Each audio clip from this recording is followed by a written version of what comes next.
కూటమి ప్రభుత్వం అధికారంలోకి వచ్చిన తర్వాత రాష్ట్రంలో మహిళలపై అణచివేత దాడులు విపరీతంగా పెరిగిపోయాయని వైసీపీ రాష్ట్ర మహిళా వర్కింగ్ ప్రెసిడెంట్ కాకాణి పూజిత తీవ్రస్థాయిలో ధ్వజమెత్తారు. నెల్లూరులోని పార్టీ కార్యాలయంలో ఏర్పాటు చేసిన మీడియా సమావేశంలో ఆమె మాట్లాడారు. 9 ఏళ్లు గడిచినా సుగాలి ప్రీతి కుటుంబానికి న్యాయం జరగలేదని ఆవేదన వ్యక్తం చేశారు. బాధితురాలి తల్లి చేపట్టిన వీల్ చైర్ యాత్రను పోలీసులు అడ్డుకోవడం దారుణమని, ఎన్నికల్లో ఇచ్చిన హామీలను కూటమి నేతలు తుంగలో తొక్కారని మండిపడ్డారు. రాష్ట్రంలో మహిళల భద్రతా గాల్లో దీపంలా మారిందని, సుగాలి ప్రీతి కేసును తక్షణమే సిబిఐకి అప్పగించి న్యాయం చేయాలని డిమాండ్ చేశారు. తల్లి గారు తన బిడ్డ 9th డెత్ యానివర్సరీ రోజు ఇప్పటికీ తన బిడ్డకి న్యాయం జరగలేదు కాబట్టి ఆ బిడ్డకి న్యాయం కోసం పోరాడడానికి కోసమని కర్నూలు నుంచి విజయవాడ దాకా వీల్ చైర్ యాత్ర అనేటువంటిది ఒక ప్రోగ్రాం.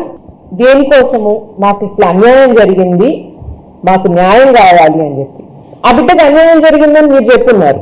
ఇది వరకు చాలా దగ్గరలో ఎలక్షన్ టైంలో మీరే సుగాలి ప్రీతికి న్యాయం జరగలేదు అని చెప్పి గట్టిగా అరిచారు. ఈరోజు ఆ తల్లి దానికి సంబంధించి నా బిడ్డకి న్యాయం జరగలేదు, నా బిడ్డకి న్యాయ పోరాటం చేయాలి అనేటువంటి నిర్ణయించుకొని తనకి రాజ్యాంగం ఏదైతే శాంతియుతంగా పోరాటం చేయొచ్చు అనే హక్కు ఇచ్చిందో దాన్ని వినియోగించే ప్రయత్నం చేస్తే ఈరోజు పోలీసులు దాన్ని కూడా అడ్డుకోవడం. అంటే ఎంత ఘోరంగా తయారైపోయినారని అంటే వైఎస్ఆర్సీపీ పార్టీని అడ్డుకోవాలి, మిమ్మల్ని ప్రశ్నించిన వాళ్ళు అడ్డుకోవాలి, మిమ్మల్ని ఏదైనా మాట్లాడిన వాళ్ళని శిక్షించాలి.